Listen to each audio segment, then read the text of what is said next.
Hello once again, everyone. I'm Jim Nantz, along with James Brown and Billy Packer. In just a couple of moments, the suspense and speculation will come to an end as we go live to Kansas City for the announcement of this year's tournament pairings. Now, there were a couple of pieces to the puzzle that the committee had to be eyeing this afternoon. One was solved in the Big 8 final, Oklahoma over Colorado. However, this was close. With a minute and a half to go, the Buffaloes, 12-17 on the year, pulled within 3. Finally, Oklahoma with free throws in the final minute made it a 12-point victory. Tom Miller, he's been fired at Colorado. His final game, he bravely got his team to the finals in the Big 8, but they come up a game short from going in as a big-time Cinderella in the tournament. Oklahoma wins, and that one solves one piece to the puzzle. There is another one ongoing, however. That's in the Big West as UNLV goes against Long Beach State, and Long Beach State could get the automatic bid out of the Big West with a win in that one. That's one that will continue on for the next hour and a half, and there have been games throughout the afternoon as well that have had implications as far as the tournament, James. All right, Jimmy, you recall Arizona was struggling just a little bit at the top of the season. They've gotten their act together now, won the Pac-10 championship for the third time today. That one a 94-78 victory over UCLA. Co-MVP performance by Matt Muhlenbach and Judd Bushler. Alabama's second straight SEC title held Gerald Glass of Ole Miss to under double figures. First time in his career, they won at 70-51. And in a Southwest Conference championship, Arkansas got an MVP performance from Todd Day. His 22 points paced them to victory there. All right, James, and when we come back, Tim Brandt will bring everything up to date in Kansas City. We'll find out the full field of 64 teams, how they're seated, where they're playing, as the road to the Final Four continues here on CBS. It's the focal point of college basketball. The home of the NCAA, and the selection committee has been sequestered here since Thursday, deciding the 64-team field for the 1990 NCAA basketball team. And good afternoon again, everybody. I'm Tim Brandt. You think this is easy? They just walked in with these 64 teams just moments ago. Again, the sixth straight year. There are 30 automatic bids, obviously 34 at large, seeded both competitively and geographically in an effort to balance out all 4 regions. So speculation and deliberation have now ended. Let's go to the boards and check them out. Starting in the East, now these games to be played in Hartford, Connecticut, March 15th and 17th, Thursday and Saturday. The #1 seed, the University of Connecticut, their first ever Big East title, first trip to the tournament since 1979. And UConn plays Boston University, which won the North Atlantic title in Hartford. So they go back where they had all that success. Indiana, many thought was a bubble team. The Hoosiers are in and will go against California. First trip since 1960 when they played for the title under Pete Newell. #5 seed is Clemson. Now that is 6 straight postseason trips for Cliff Ellis's team. First ever ACC regular season title this year.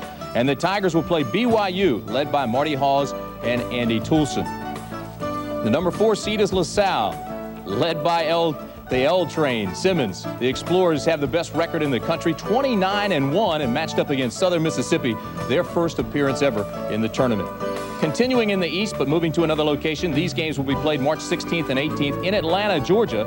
St. John's will be the #6 seed, led by Boo Harvey, paired with Temple. Now, the Owls were just 2-7 out of conference. Mark Macon, though, is always dangerous. So it's St. John's against Temple. The Duke Blue Devils. Now, they've been to the Final Four 3 of the last 4 years. Coach K has them ready again, although they struggled a little bit late. They're back as the #3 seed. Will go against Richmond. The Colonial Athletic Association champions upset James Madison and Lefty Drizel down in Richmond. The 7th seed is UCLA, matched with the University of Alabama, Birmingham. Hey, Gene Bartow now going against his former team, the UCLA Bruins. Finishing up the East, Kansas, with the nation's leading shooting team, #1 a lot of this season, defending their '88 title for all intents and purposes after a year hiatus because of probation. And they'll go against Robert Morris, which makes its second trip to the NCAA tournament.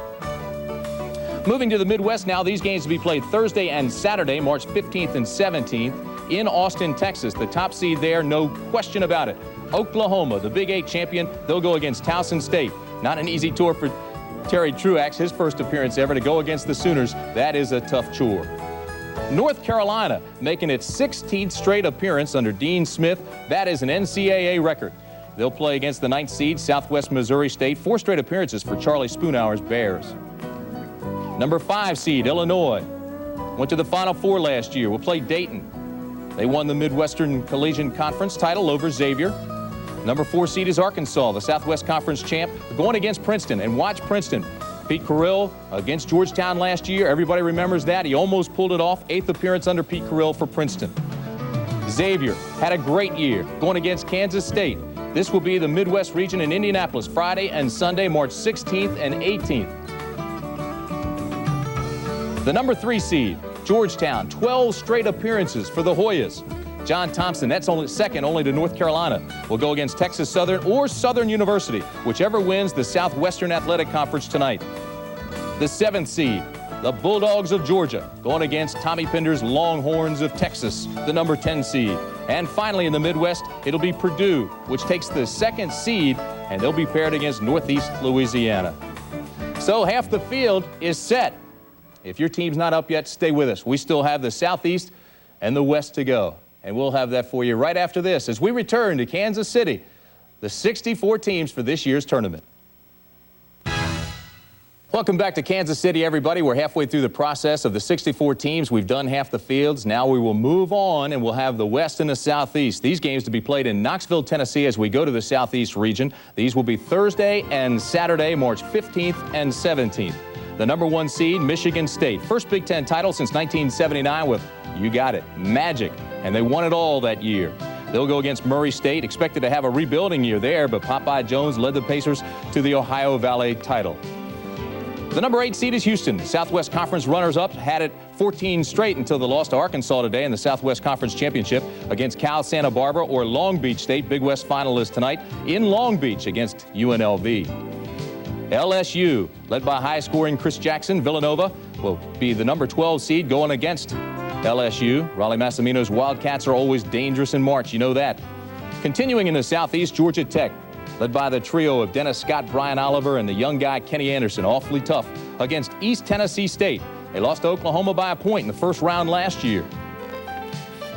Moving on now, in the Southeast region, March 16th and 18th, Friday and Sunday in Richmond. The number 6 seed, Minnesota, reached the Sweet 16 a year ago, looking for more this year, against UTEP, which won the WAC conference on their home floor. Missouri, number 1 much of the year, slumped toward the end, struggled out here in Kansas City this week. Were upset by Colorado. They're going against the number 14 seed, Northern Iowa. Eldon Miller is the coach to take 3 teams to the tournament. The Cavaliers of Virginia out of the Atlantic Coast Conference. Terry Holland's last chance at UVA. He's going to Davidson to be the athletic director there, so you know they'll be ready. Notre Dame, 16-12. Perhaps the surprise of the tournament. Big wins over Syracuse and Missouri down the stretch obviously helped the Irish. And winding up the Southeast brackets, the 2nd seed Syracuse, led by Big East Player of the Year Derek Coleman. Coppin State making its first appearance ever. Fang Mitchell leads the Eagles to their first NCAA tournament. And finally the West, March 15th and 17th in Salt Lake City. The number 1 seed, as expected, UNLV. Larry Johnson could take the Rebels over to the top. When you hear Tark say it's his best team ever, you know they're strong. Arkansas Little Rock will be the number 16 seed, first Trans-America team to make the tournament 2 straight years. Ohio State, led by rookie coach Randy Ayers and freshman Jimmy Jackson, will take on Providence, led by the backcourt of Carlton Screen and Eric Murdoch.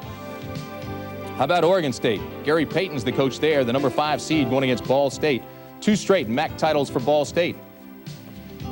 Louisville will be the 4th seed in the West and will take on Idaho, the number 13 seed.